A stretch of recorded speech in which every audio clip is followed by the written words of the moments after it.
Hi everyone, in this section I will explain to the very important questions of first year, second semester. There are 6 units are present in second semester. Unit 1, housing systems of dairy cattle. Unit 2, breeding types. And Unit 3, reproduction system of milk breeds. There are sub-concepts also present in Unit 3. What are there? What are those? చూడి పశువుల యాజమాన్యం, పేదూడల యాజమాన్యం, దూడల యాజమాన్యం, అంబోతు పశువుల యాజమాన్యం.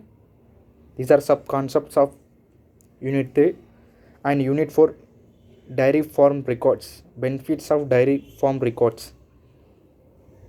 Biogas, what was the biogas? Unit 5. And 6, food milk process. These are 6 units present in second semester. Major, instead of so many new concepts present in second semester, I will explain you clearly. End of the video, you hope you get it good marks in dairy. I think, yeah, in first unit I will explain you. First unit, what was the first unit? Housing systems of dairy cattle.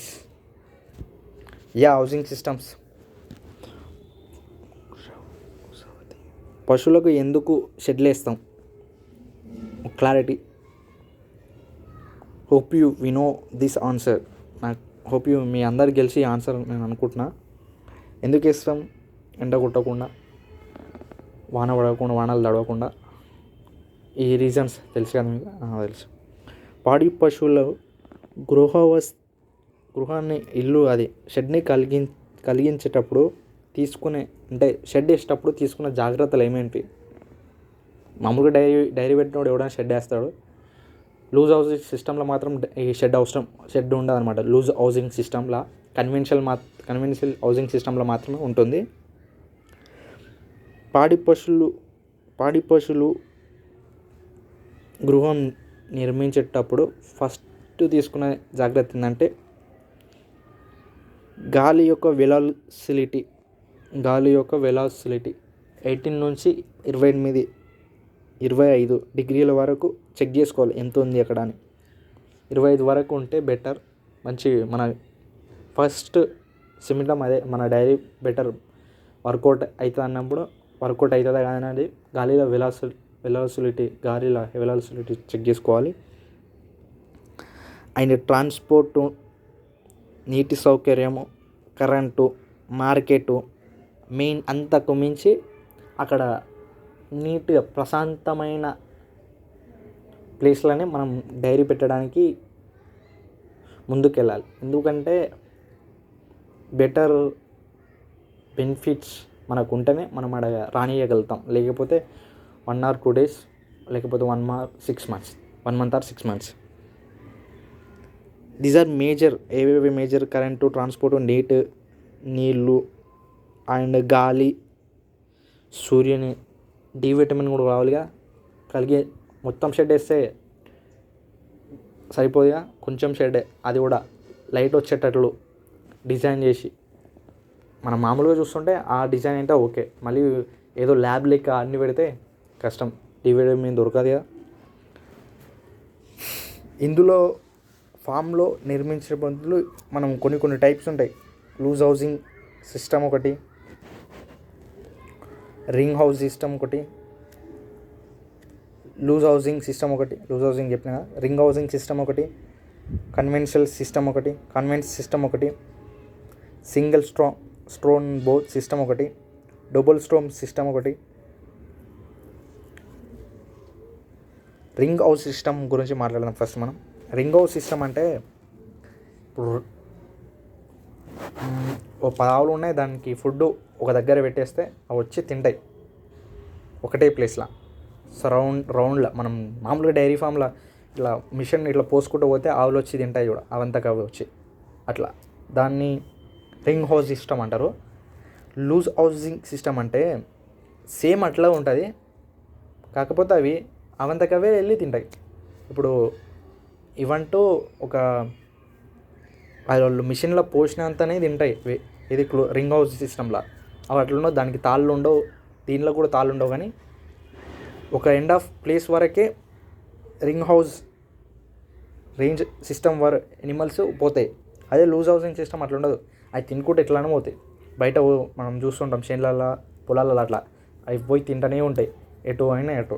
దాన్ని loose housing system అంటారు. కన్వెన్షనల్లా ఎట్లుంటాయంటే మామూలుగా dairy ఫామ్లో చూస్తాం మనం consistent సిస్టంలో. కన్సిస్టెంట్లో 3 types. Single స్ట్రోన్ system అంటే head to head, యువతలో ఒక ఎనిమల్ ఉంటుంది, అవతల ఒక ఎనిమల్ ఉంటుంది.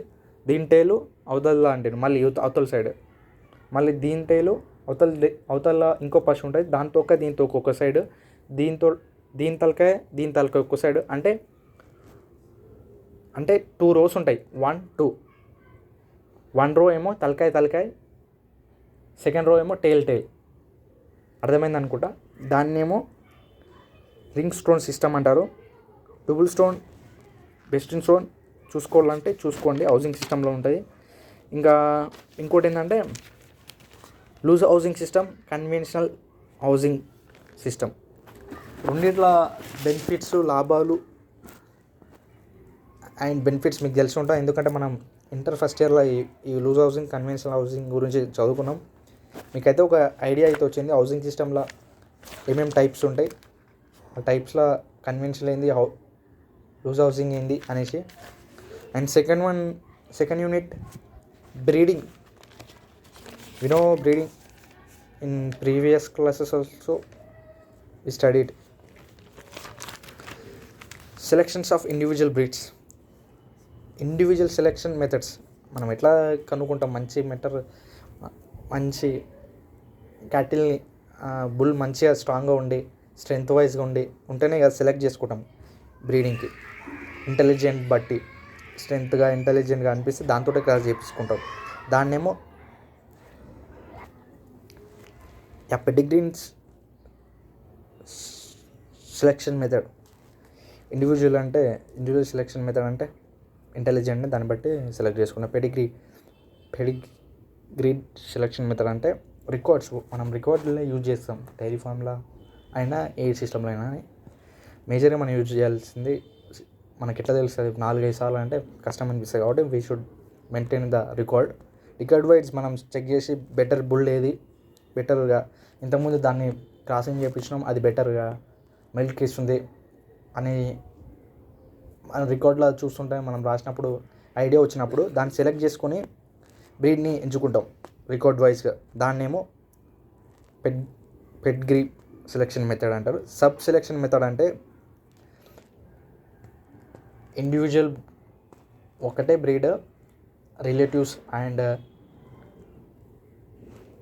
రిలేటివ్స్ని బట్టి అదే దాని చెక్కనో అక్కనో దాన్ని చిన్న కూతురునో లైక్ దాన్ని సెలెక్ట్ చేసే క్రాసింగ్ చేసేటప్పుడు సబ్ సెలెక్షన్ మెథడ్ అంటారు. అండ్ ఫ్యామిలీ సెలెక్షన్ మెథడ్ అంటే పర్ఫార్మెన్స్ని బట్టి డిఫైన్ చేస్తాం. దాన్ని ఫ్యామిలీ సెలెక్షన్ మెథడ్ ఏది మంచిగా ఉంటే మంచి పర్ఫార్మెన్స్, మిల్క్ ఏది ఇస్తుందో, మంచి వర్క్ ఏది చేస్తుందో దాన్ని బట్టి ఫ్యామిలీ సెలెక్షన్ మెథడ్ చేస్తాం. పాడి పశువుల బ్రీడింగ్ చేసే ముందు 3 పాడి పశువు బ్రీడింగ్ చేయు పద్ధతులు అంటే టైప్స్. 2 టైప్స్ ఉంటాయి, ఇన్ బ్రీడింగ్ ఒకటి, అవుట్ బ్రీడింగ్ ఒకటి. ఇన్ బ్రీడింగ్ ఫ్యామిలీ క్లోజ్గా కనిపించేటివి, అదే ఫ్యామిలీతో చేపిస్తుంది మన ఇన్ బ్రీడింగ్. క్లోజ్ బ్రీడింగ్లోనే టైప్స్ ఉంటాయి. Close breeding, line breeding. Page number 68. నేనైతే ఎక్స్ప్లెయిన్ చేస్తా. Once you should see on page number 68. A male, B female. To get each other, we get it B. So some of the characters in A male, some of the characters in B those 50-50 characters, we get it 25% of B. AB we get together, we get it B in 25 characters. Frequently we together 3 or 4 times, we easily get it 93.75%. అంటే ఒరిజినల్గా మనది మనకు వచ్చేస్తుంది అనమాట. అంటే మనం ఏ breed కోరుకుంటున్నామో ఆ breed వచ్చేస్తుంది 4th or 6th attempt crossing చేయించినప్పుడు. And more reproduction milks breeds, artificial insemination and breeding.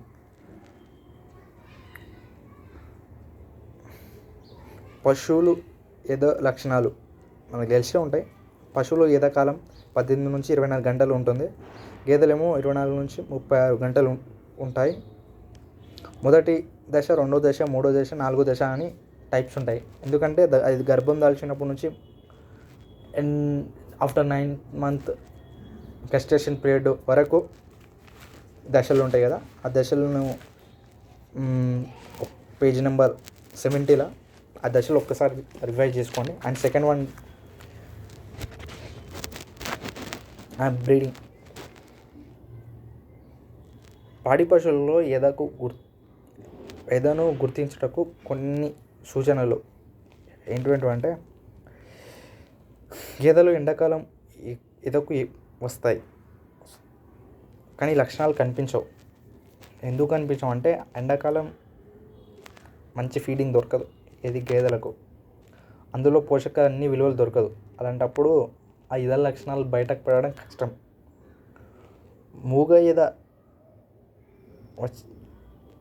మూగ ఏద ఎక్కువగా వచ్చే పశువులలో ఎండాకాలం ఎక్కువ ఉంటాయి. ఎక్కువ ఎండాకాలంలోనే వచ్చేస్తాయి. కొన్ని పశువులు అయితే 36 గంటలు దాటి ఎండాకాలము కొన్ని పశువులు 36 గంటలు దాటిన 3-4 రోజుల వరకు వస్తుంది. కొన్ని పశువులు 10 నుండి 15% పశువులు ఎక్కువగా గేదెలు సంకరజాతి పశువులు ఎదకు వచ్చిన 7 నుండి 10 రోజుల లోపు మళ్ళీ ఎదకు వస్తాయి. దీన్నే స్ప్లిట్ హీటింగ్ అని అంటారు. అంటే ఫస్ట్ హీటింగ్ చేయించిన తర్వాత కూడా మళ్ళీ 7 days 10 daysకి హీట్ వస్తుంది. దాన్నే స్ప్లిట్ హీటింగ్ అంటారు, స్ప్లిట్ హీట్ అని అంటారు. కుట్టు నిలవని అనారోగ్యం ఉన్న పశువులు ప్రతి 21 రోజుకు ఒకసారి 18-24 రోజులకు క్రమ తప్పకుండా వస్తాయి ఎదకు. 18 నుంచి 24 రోజులకు క్రమంగా తప్పకుండా హీట్కి వస్తాయి అన్నమాట.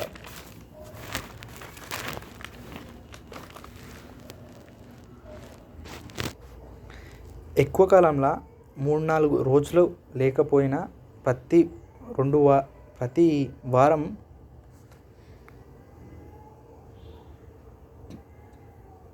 పశువు ఎదకు వస్తాయి. దీనిని నిపోనియా లక్షణాలు అని అంటారు. కొన్ని సందర్భాలలో 3 లేదా 4-5 నెలల నుండి కాలంలో పశువు ఎదకు వస్తాయి. దీనినే చూడి ఎద అని కూడా అంటారు. 3-4-5 కాలాలలో పశువు ఎద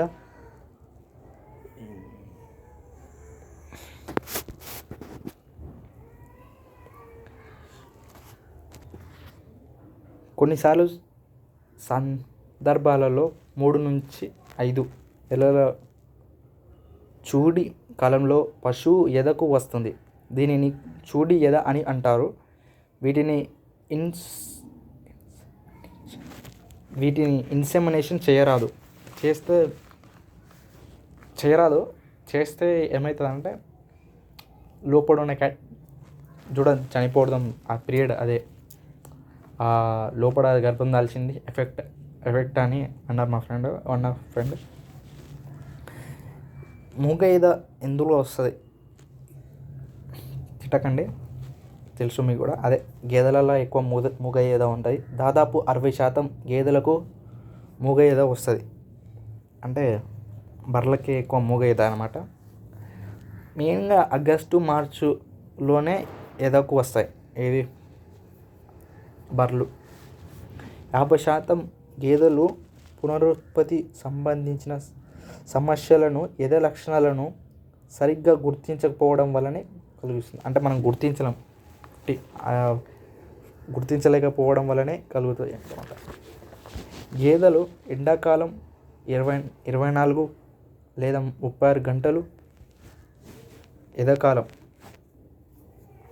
ఆర్టిఫిషియల్ ఇన్సెమినేషన్ ఆవులలో చాలా కాలం చల్లకాలం 18 నుంచి 24 గంటలు ఉంటాయి.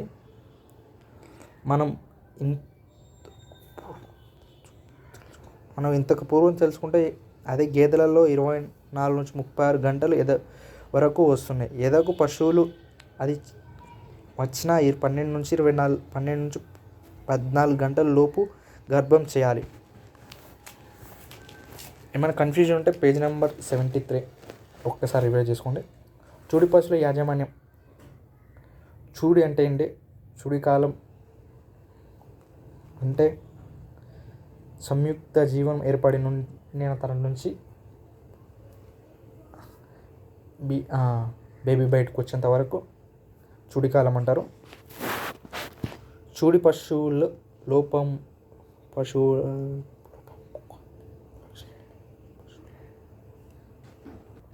చూడి పశువుల కావలసిన స్థలం, చూడి పశువుల పోషకాలు, జాగ్రత్తలు,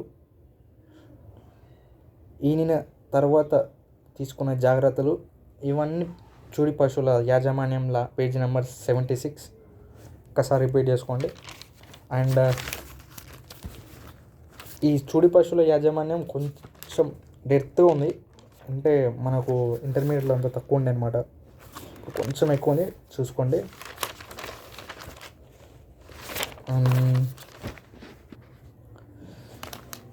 దూడల పెంపకం, షెఫ్ మేనేజ్మెంట్.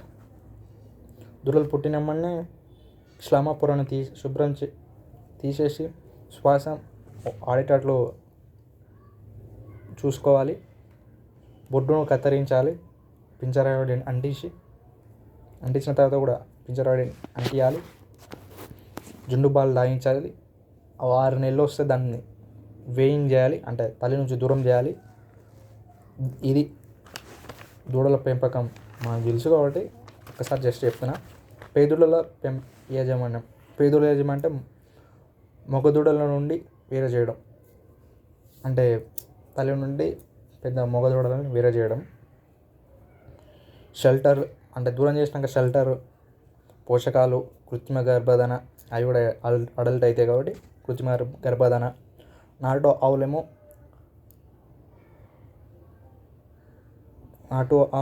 1 సంవత్సరం 2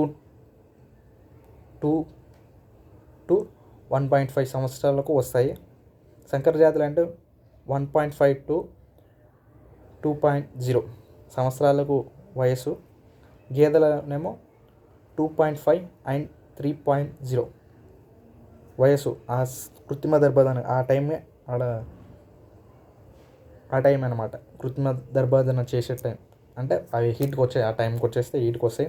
డీవార్మింగ్ చేయాలి, వ్యాక్సినేషన్ చేయించాలి, టీకాలు, ఫుట్ అండ్ మౌత్ అండ్ పొదుగువాపు వ్యాధి ఇవన్నీ చేయించాలి బిఫోర్ బ్రీడింగ్. అండ్ ఆంబోతు పశువుల యాజమాన్యం, dairy farming.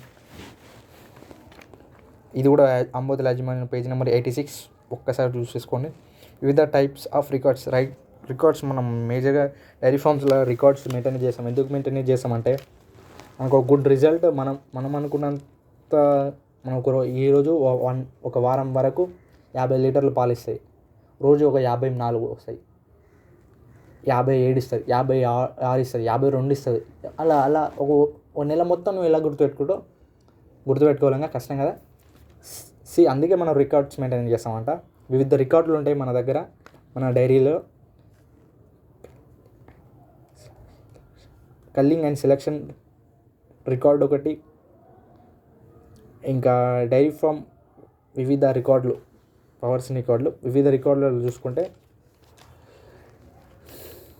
Dairy report register, history మరియు hybrid register, livestock register, milk register, milk server, some your register, ఇట్లా ఉంటాయన్నమాట రిజిస్టర్లు. మనం కొన్ని డైరీ ఫామ్కి ఎవరంటే ఇండస్ట్రియల్ ట్రైనింగ్ పోయినప్పుడు ఒక ఐడియా ఉంటుంది, సేమ్ అలాగేనంటే coffee and register of resistance of cavil feeding. టోటల్గా 15 రిజిస్టర్లు ఉంటాయి, కానీ మనం కొన్ని డిస్కస్ చేసినాం. ఫార్మ్ సెలెక్షన్ రిజిస్టర్లు అంటే labour register, missional and implementation register, staff register, general registers ఏమిటాయి, కొనుగోలు రిజిస్టర్ ఉంటాయి, ట్రక్ రిజిస్టర్స్ ఉంటాయి,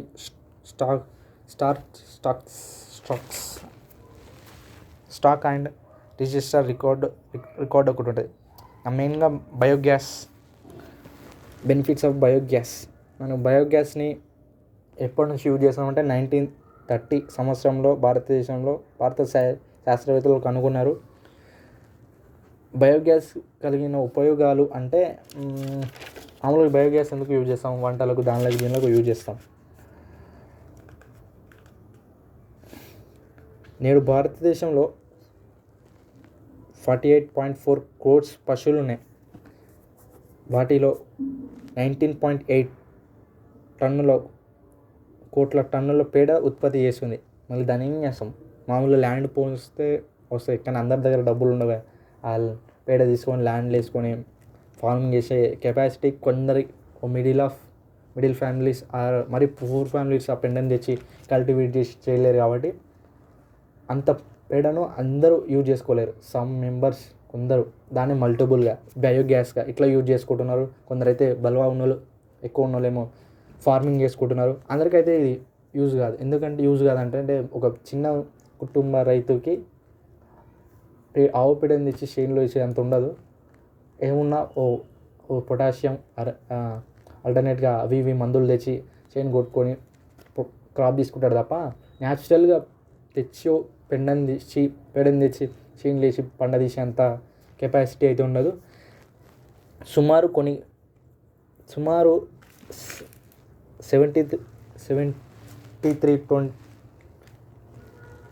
7,320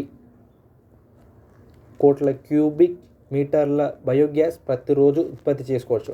అంత ఉత్పత్తి చేసుకోవచ్చు అంటే ట్రాన్స్పోర్టేషన్కి అండ్ మామూలుగా మనం ఫుడ్ మేకింగ్ చేసేటప్పుడు గ్యాసెస్ వాడతాం. ఆ గ్యాస్కి దాన్ని ఇండివిజువల్గా ఆ gas what was a biogas. ఆ బయోగ్యాస్ని మనం మల్టిపుల్గా కరెంట్ కూడా యూజ్ చేసుకోవచ్చు.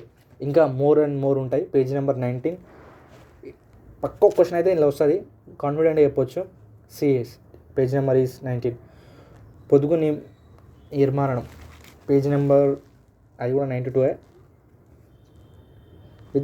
విధాలు పాలు పిండి విధాలు మనకు తెలుసు కదా. ఫుల్ హ్యాండ్ మిల్కింగ్ ఒకటి ఉంటుంది అండ్ మిషన్ మిల్కింగ్ ఒకటి ఉంటుంది.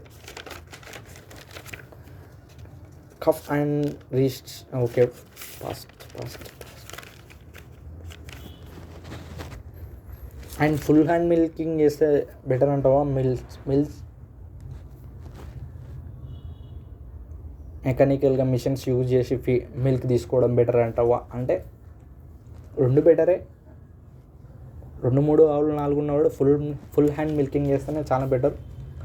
50-60 ఉన్నాడు ఆడు మిషన్ మిల్కింగ్ చేస్తే చాలా బెటర్. అది జనరల్గా చెప్పొచ్చు. ఇక్కడ ప్రాసెస్లో చెప్పాలంటే పేజ్ నెంబర్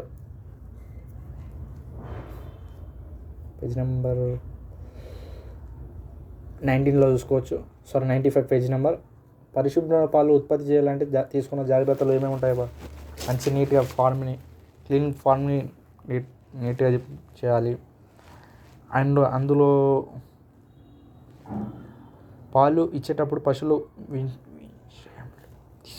పశువు విషయంలో తీసుకున్న జాగ్రత్తలు ఏముంటాయి? పోషకాలు పదార్థాలు ఇవ్వాలి. PFA ప్రివెన్షన్ ఆఫ్ అడల్ట్రేషన్ అవి కూడా చూసుకోవాలి. పాలు వివిధ పదార్థాలలో